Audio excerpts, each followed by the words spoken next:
ಪುರಾಣಗಳ ಪ್ರಕಾರ ಸಂಕ್ರಾಂತಿ ಎಂಬ ದೇವಿಯು ಶಂಕರಾಸುರನಂತಹ ರಾಕ್ಷಸರನ್ನು ಸಂಹರಿಸಿ ಭೂಮಿಯನ್ನು ರಕ್ಷಣೆ ಮಾಡಿದ್ರು ಅನ್ನೋದು ವೇದ ಪುರಾಣಗಳಲ್ಲಿ ಇವತ್ತಿಗೂ ಇದೆ. ಸೂರ್ಯದೇವ ತನ್ನ ಮಗ ಶನಿದೇವರ ಮನೆಗೆ ಸಂಚರಿಸಿದ ದಿನ ಕೂಡ ಇದು ಅಂತ ಹೇಳಲಾಗ್ತದೆ. ಹಾಗೆಯೇ ಚಳಿಗಾಲದ ಕೊನೆಯನ್ನು ಮತ್ತು ಬೆಚ್ಚನೆಯ ದಿನಗಳ ಆರಂಭದ ಸಂಕೇತ ಈ ಹಬ್ಬ ಆಗಿರುತ್ತೆ.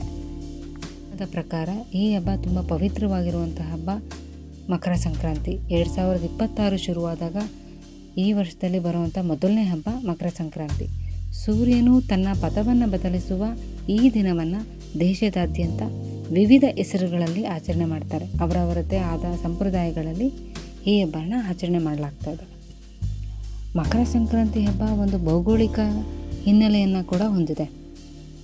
ಸೂರ್ಯನು ತನ್ನ ಸ್ಥಾನವನ್ನು ಬದಲಿಸುವ ಮತ್ತು ಉತ್ತರ ಗೋಳಾರ್ಧದ ಕಡೆಗೆ ಚಲಿಸಲು ಪ್ರಾರಂಭ ಮಾಡುವ ದಿನವನ್ನು ಎಂದು ಕೂಡ ಇದನ್ನು ಗುರುತಿಸಲಾಗ್ತದೆ. ಅಂದರೆ ಸೂರ್ಯನ ಉತ್ತರಾಯಣ ಚಲನೆಯನ್ನು ಗುರುತಿಸುತ್ತದೆ. ಸೂರ್ಯನು 6 ತಿಂಗಳ ಕಾಲ ಉತ್ತರದ ಕಡೆಗೆ ಚಲಿಸುವ ಸಮಯ ಇದಾಗಿರುತ್ತೆ. ಮಕರ ಸಂಕ್ರಾಂತಿ ಭಾರತದಾದ್ಯಂತ ಪ್ರಮುಖ ಹಬ್ಬ ಆಗಿದ್ದು ಪ್ರತಿ ವರ್ಷ ಜನವರಿ 14 ಅಥವಾ 15ರಂದು ಈ ಹಬ್ಬನ ಆಚರಣೆ ಮಾಡಲಾಗ್ತದೆ. ಈ ಹಬ್ಬವನ್ನು ಕರ್ನಾಟಕದಲ್ಲಿ ಸುಗ್ಗಿಯ ಹರುಷ, ಎಳ್ಳು ಬೆಲ್ಲ ಹಂಚುವುದರ ಮೂಲಕ, ಗಾಳಿಪಟ ಹಾರಿಸೋದರಿಂದ, ದನಗಳ ಪೂಜೆ ಮಾಡೋದ್ರಿಂದ ಮತ್ತು ದಾನ ಧರ್ಮಗಳ ಮೂಲಕ ಭಕ್ತಿಯಿಂದ ಈ ಹಬ್ಬನ ಆಚರಣೆ ಮಾಡ್ತಾರೆ. ಸೂರ್ಯನು ಮಕರ ರಾಶಿಗೆ ಪ್ರವೇಶ ಮಾಡುವುದನ್ನು ಈ ಹಬ್ಬ ಸೂಚಿಸುತ್ತೆ. ಅದೇ ಕಾರಣಕ್ಕೋಸ್ಕರ ಮಕರ ಸಂಕ್ರಾಂತಿ ಹಬ್ಬ ಅಂತ ಕರೀತಾರೆ. ಈ ಹಬ್ಬ ಸೂರ್ಯದೇವನಿಗೆ ಅರ್ಪಿತ ಆಗಿದೆ.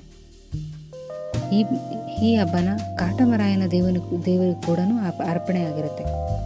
ಸಂಜೆ ವೇಳೆಗೆ ಪ್ರತಿಯೊಂದು ಹಳ್ಳಿಗಳಲ್ಲಿ ಸಂಜೆ ವೇಳೆ ಕಿಚ್ಚ ಹಾಯಿಸಿ ದನಗಳನ್ನು ಅದರ ಮೇಲೆ ಹಾಯಿಸ್ತಾರೆ. ಆ ಉದ್ದೇಶ ಏನಪ್ಪ ಅಂದರೆ ಚಳಿಗಾಲದ ಕೊನೆಯದಾಗಿದ್ದು ಬೆಚ್ಚನೆಯ ದಿನಗಳು ಶುರು ಆಗ್ತದೆ ಅನ್ನೋದು ಇದರ ಸಂಕೇತ ಆಗಿರುತ್ತೆ. ಎಲ್ಲರಿಗೂ ಮಕರ ಸಂಕ್ರಾಂತಿ ಹಬ್ಬದ ಶುಭಾಶಯಗಳು. ಎಳ್ಳು ಬೆಲ್ಲ ಕೊಟ್ಟು ಒಳ್ಳೆಯದನ್ನು ಮಾತಾಡಿ ಒಳ್ಳೆಯದನ್ನಷ್ಟೇ ಸ್ಪ್ರೆಡ್ ಮಾಡಿ. ನಮ್ಮ ಹಿಂದೂ ಧರ್ಮದಲ್ಲಿ ಪ್ರತಿಯೊಂದು ಹಬ್ಬಕ್ಕೂ ಅದರದೇ ಆದಂಥ ವೈಶಿಷ್ಟ್ಯತೆನ ಹೊಂದಿದೆ. ಯಾಕಪ್ಪ ಅಂದರೆ ಆಯಾ ಸೀಸನಲ್ಲಿ ಏನೇನು ತಿನ್ನಬೇಕು, ಯಾವ್ಯಾವ ಹಬ್ಬನ ಆಚರಣೆ ಮಾಡಬೇಕು ಅಂತ ನಮ್ಮ ಹಿರಿಯರು ನಿರ್ಧಾರ ಮಾಡಿರುವಂಥ ಸೀಸನ್ ಇದಾಗಿರುತ್ತೆ. ಹಾಗಾಗಿ ಪ್ರತಿಯೊಂದು ಹಬ್ಬಕ್ಕೂ ತನ್ನದೇ ಆದಂಥ ವೈಶಿಷ್ಟ್ಯತೆನ ಹೊಂದಿರುತ್ತೆ. ಅದನ್ನು ಪ್ರತಿದಿನ ನಾವು ತಿಳಿತಾ ಹೋಗೋಣ, ಪ್ರತಿ ಹಬ್ಬಕ್ಕೂ ತಿಳಿತಾ ಹೋಗೋಣ.